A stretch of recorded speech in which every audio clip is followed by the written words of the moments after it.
네, 여러분 좋은 아침입니다.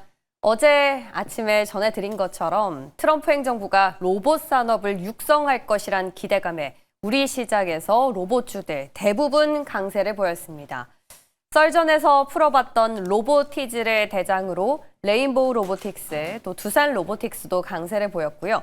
모션, 액추에이터까지도 좋은 흐름을 보였죠. 그런데 이보다 더 자동차 부품주들의 탄력이 눈에 띄었습니다. 어제 얘기했던 것처럼 한라캐스트 20% 가까이 급등, 현대오토에버, 현대모비스까지 줄줄이 신고가를 터치했는데요. 심지어는 현대차와 LG전자까지도 어제 외국인과 기관의 동반 러브콜을 받으면서 5% 넘는 강세를 보였습니다. 자, 이제 자동차 부품주가 로봇의 신예로 떠오르는 걸까요? 이 로봇이 로봇 하는 사이에 바이오도 가는 기업들은 꾸준히 가고 있습니다. 인벤티질의 프로티나 끝으로 LLC 바이오까지 비만 AI 피부 미용 각 분야에서 두각을 드러내고 있는데요. 투자 매력도는 어떤지 각각 따져보도록 하겠습니다. 모닝콜 울리네요. 썰전 나누러 가보시죠.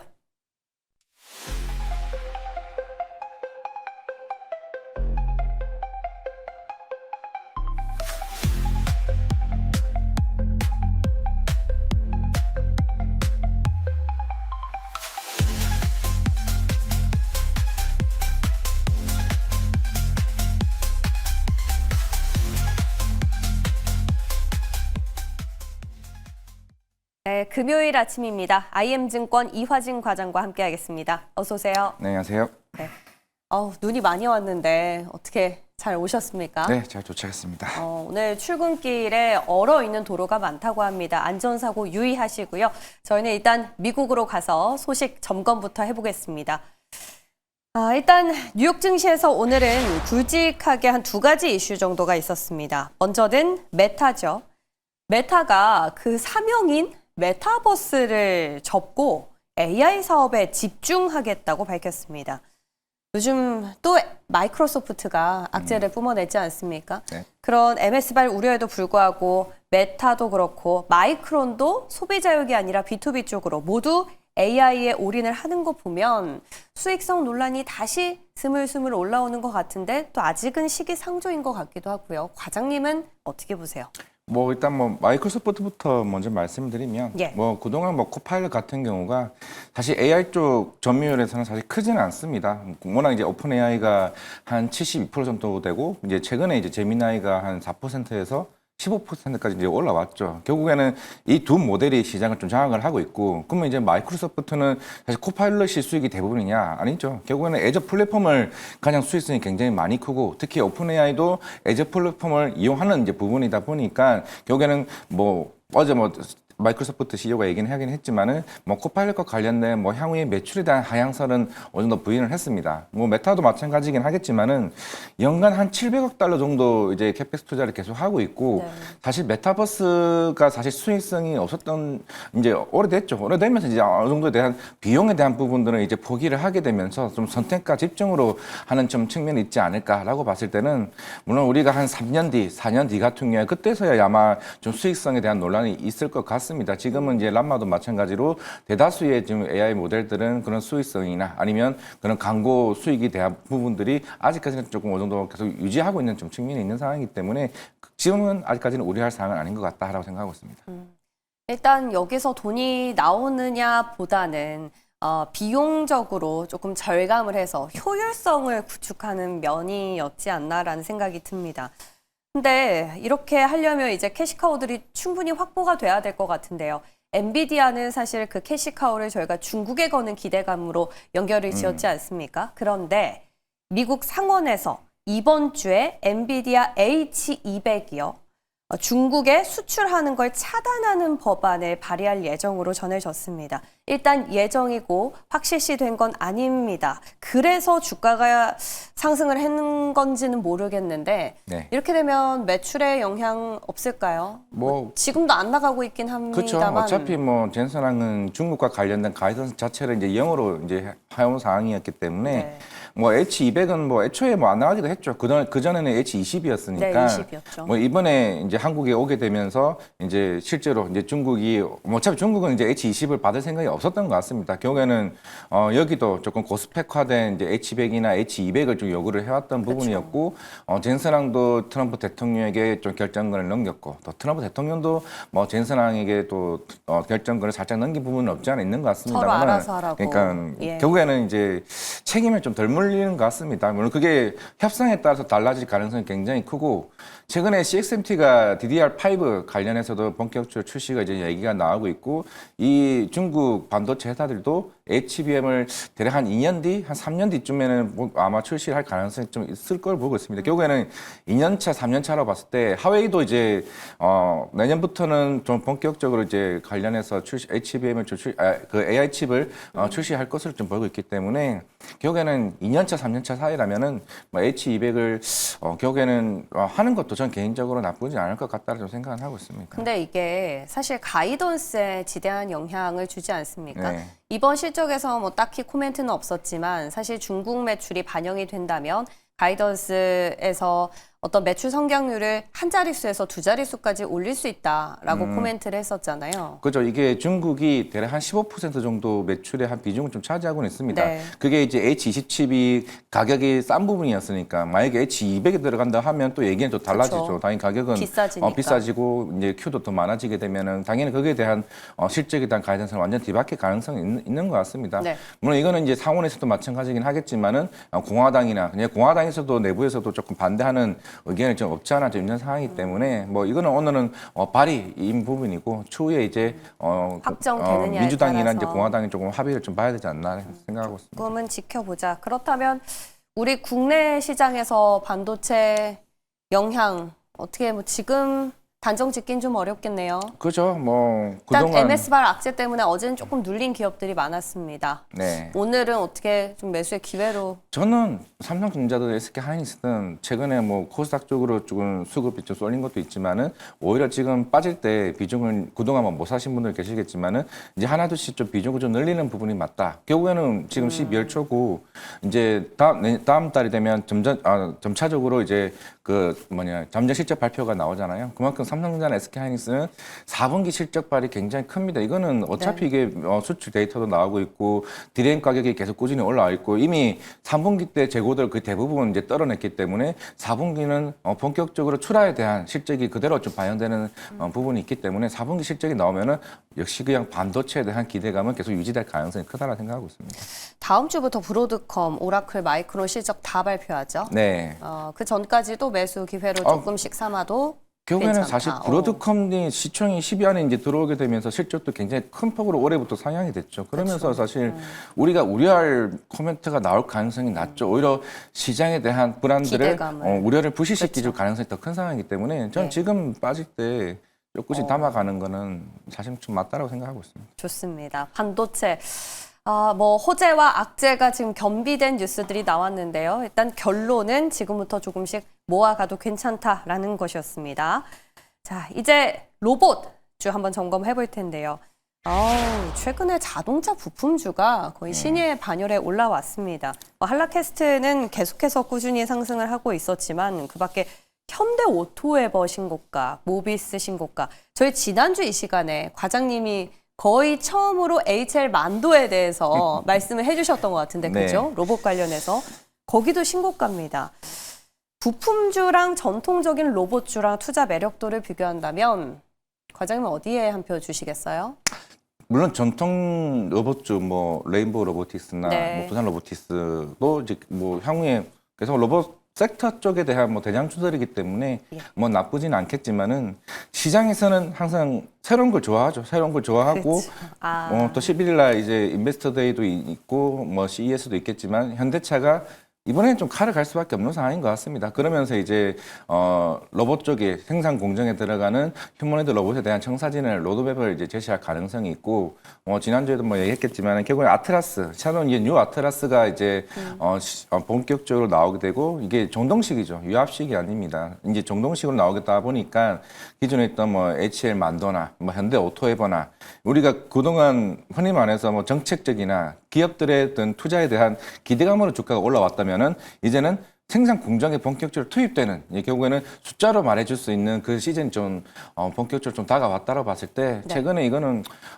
일본에 있는 회사들 뭐 화나기나 아니면 그 하모닉 드라이브 같은 회사들이 실적 발표를 하게 되면서 내년에 대한 신규 수주에 대한 얘기를 굉장히 강하게 어필을 했단 말이죠. 그러면 본격적으로 빅테크 업체 쪽에서 이제 물량들이 나올 가능성이 좀 굉장히 높기 때문에 그러면 일단은 우리는 현대차 쪽으로 지금 밸류체인들 움직였고 그러면 이제 최근에 로보티즈도 강하게 움직이는 모습이 나왔는데 심지어 로보티즈는 그 이제 무정에 대한 유정인가요? 유정에 대한 물량들이 나왔음에도 불구하고 주가가 올라왔다는 거죠. 그만큼 이제 로봇 섹터는 확실히 분위기는 정통주냐 아니면 아까 말씀드렸던 새로운 이제 자동차 부품주냐라고 따지기보다는 결국에는 로봇 섹터가 같이. 내년 상반기에 같이 움직일 가능성이 굉장히 크다라고 생각을 하고 있는데 그 사이에서도 액추에이터 모듈 쪽 이런 감속기 쪽이 확실히 메인이다 보니까 제가 봤을 때는 키 맞추기는 없을 것 같습니다. 오히려 대장이 대장 노릇 할 가능성이 있다고 생각하고 있습니다. 과장님 말씀하신 뉴 아틀라스는 네. 휴머노이드고 그죠? 예. 모베드는 조그만한 그렇죠.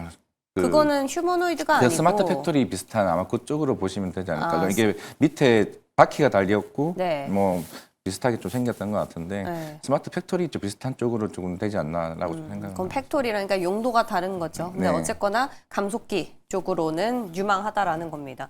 근데 저희가 지난 시간에도 그런 얘기를 드렸지만 현대차가 네. 가장 집중을 하고 있지 않습니까? 결국 알짜 기업은 현대차잖아요. 네. 근데 현대차는 왜 안 갈까? 그리고 LG도 마찬가지로 로보티즈 뭐 협력 기업이긴 합니다만 LG 전자가 핵심이잖아요. 근데 어제 이 두 기업이 모두 쌍끌이가 들어왔습니다. 여기에 대한 막 밸류가 너무 부담스럽다 하시는 분들은 이쪽 기업 어떻게 뭐 좀 접근해봐도 괜찮지 않나? 라는 생각도 들어요. 뭐 현대차도 뭐 관세 비용 절감에 따른 뭐 효과도 있을 거고 예. 결국 실적이 좋아지게 되면 주주환원 정책도 할 거고 이거는 뭐 항상 늘 시장에서 보여주고 있는 그죠. 흐름이나 좀 생각을 하고 있고 예. 자동차는 만약에 이제 미국이 금리 인하를 한 2회 연속 3회 연속을 하게 된다라고 하게 되면 그럼 실적의 전망치는 올라갈 수 있다고 생각하고 있습니다. 아마 지난달인가 전기차 자체는 이제 YY 기준으로는 마이너스고 아직까지는 하이브리드나 이제 내연기관 쪽을 이제 보여주고 있는데 어제 이제 트럼프가 연비 규제와 관련해서 이제 얘기를 했죠. 그러면 향후에 지금 당장에 이게 실적으로 바로 반영되지는 않긴 하겠지만은 결국에는 금리 인하가 저는 결국에는 이런 자동차와 같은 소비재 같은 경우는 워낙 시간이 좀 걸리는 부분이 있다 보니까 금리가 계속 이어지는 사이클이 나오게 된다라고 하게 되면 뭐 그때 현대차가 움직이고 지금 당장은 이게 로봇에 대한 밸류를 받기에는 아직은 사실 만도 같은 경우는 기존에 모터 만드는 회사에서 갑자기 여기서 이제 로봇이 실제 현장에 투입되는 부분이니까 그게 예측에서 비중이 굉장히 커질 수 있는 거잖아요.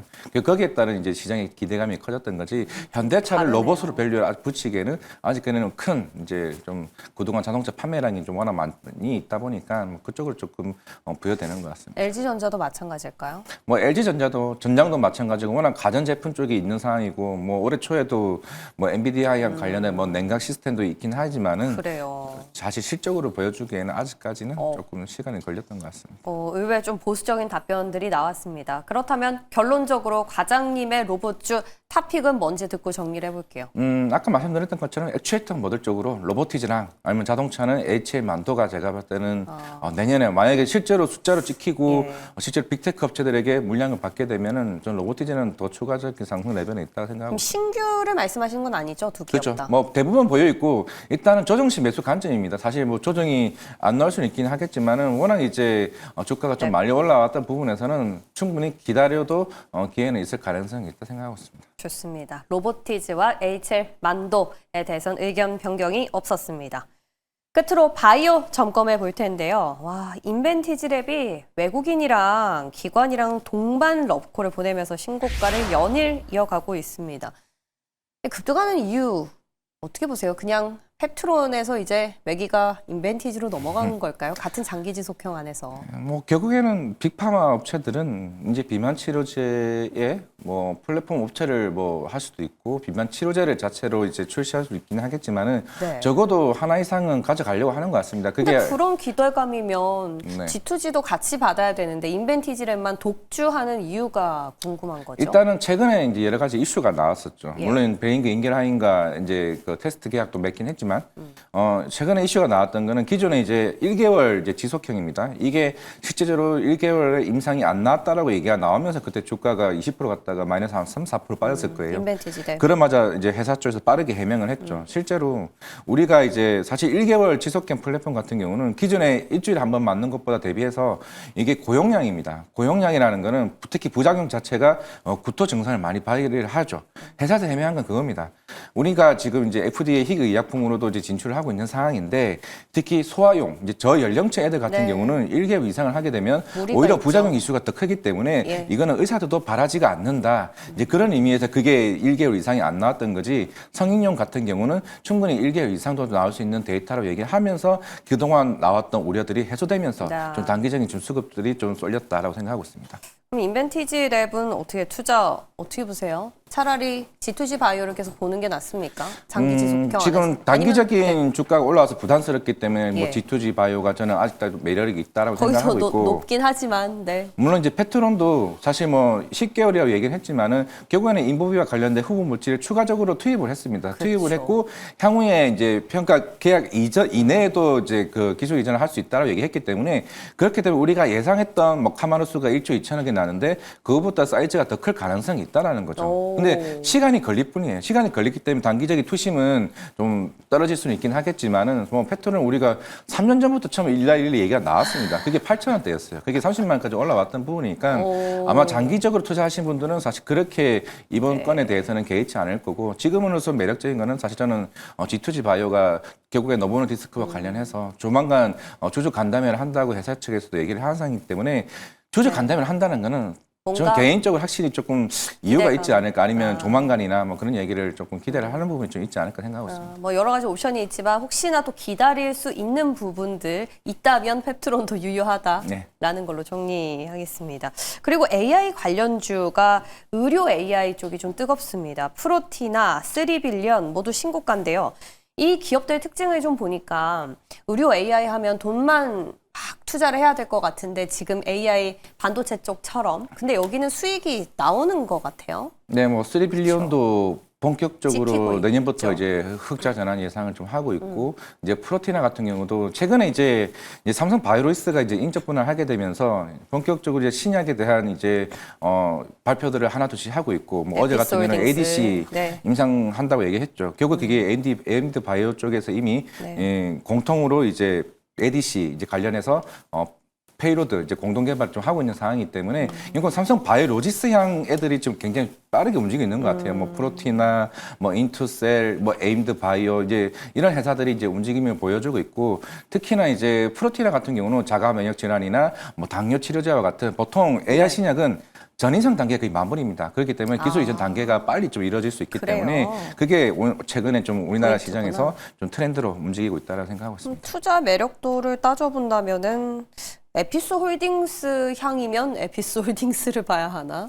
결국에는 일단은 그동안 에피소딩스가 사실은 삼성 바이오로지스에 있는 상황에서 조금은 한정되어 있던 부분이 없지 않아 있습니다. 그건 삼바도 마찬가지고. 네. 왜냐하면 우리가 ADC 쪽에 그렇죠. 수주를 받기 위해서는 근데 네. 자회사에 삼성 바이오로지스가 삼성 에피소딩스가 있기 때문에 그게 조금 이제 실제로 고객들을 수주를 받기도 조금 제한적인 상황이었기 때문에 지금은 그 날개가 돋친 상황에서 우리가 뭐 뭘 하겠다, ADC를 하겠다, 비만 치료제를 하겠다, 향후에 뭐 키트루다 바이오시밀을 하겠다 이런 측면이 있기 때문에 그 밑에 있는 플랫폼 업체들이 시장에서 확실히 조금 부과를 받는 측면이 있는 상황이기 때문에 일단 투자의 의견에 있어서는 어떻게 정리를 해봐야 될까요? 지금 그 삼성 바이오 에피스 홀딩스 같은 경우는 지금 한 10조에서 조금 올라갔죠. 이제 올라갔고 벌써 지금 55만 원이 됐어요. 그렇죠. 그러면 대략 한 12조에서 15조 정도 아마 되지 않을까 싶습니다. 네. 그러면 셀트리온이랑 그렇죠. 비교해봤을 때 엑시즘을 높죠? 비교를 했었죠. 그렇죠. 일단은 네. 높긴 하지만은 사실 삼바도 이미 스텔라라 바이오시밀러가 북미 쪽에 이제 본격적으로 매출이 나올 시점이고 그리고 그게 아마 내년부터일 겁니다. 그리고 키트루다나 이제 에노토와 관련 제일 유명한 이제 의약품에 대한 네. 바이오시밀러도 2030년, 28년, 29년쯤으로 좀 보고 있기 때문에 향후에 대한 기대감도 아마 주가에 반영되면은 충분히 매력은 있다고 생각하고 있습니다. 그럼 끝으로 이제 파마 리서치 얘기 좀 짧게 해보고 싶은데 파마 리서치랑 제2의 파마 리서치로 불리는 LNC 바이오가 희비가 엇갈리고 있습니다. 과장님 또 LNC 바이오 또 열렬히 말씀을 해주셨던 바가 있는데 이 왜 엇갈리는 걸까요? 지금 리투어의 올해 예상치가 실제로 이거는 이제 한 30억 정도 예상을 했습니다. 지금 이제 10월 달부터 일본으로 진출을 했고 리투라는 게 이 피부 재생하는 피부 이제 ECM 기반으로 하고 거죠? 있는 이식제 네. 보라고 보면 되지 않을까 또 피부 생각하고 미용 있는데 기업입니다. 물론 예. 파마리스틸 이주란이 뭐 소비자들은 굉장히 좀 많이 아프다고 익숙하죠? 네. 아프죠. 아프기도 하고 근데 리투는 사실 안 아픕니다. 아, 맞아 보셨어요? 실제로 아니 저는 안 맞았는데 일단 주변 사람들에게 네.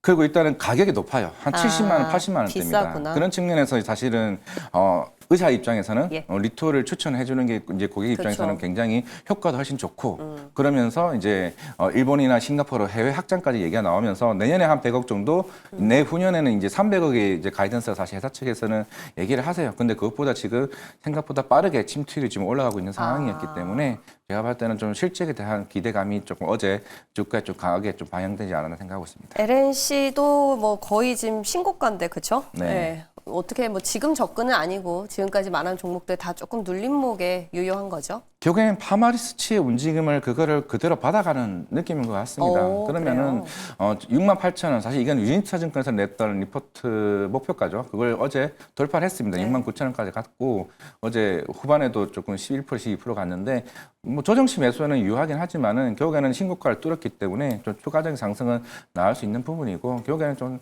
비중을 조금씩 이제 빠질 때마다 저는 사는 것도 유효하다고 생각하고 있습니다. 오늘 시장에 어디에 한 발 쏘겠습니까? 끝으로 듣고 마무리해 볼게요.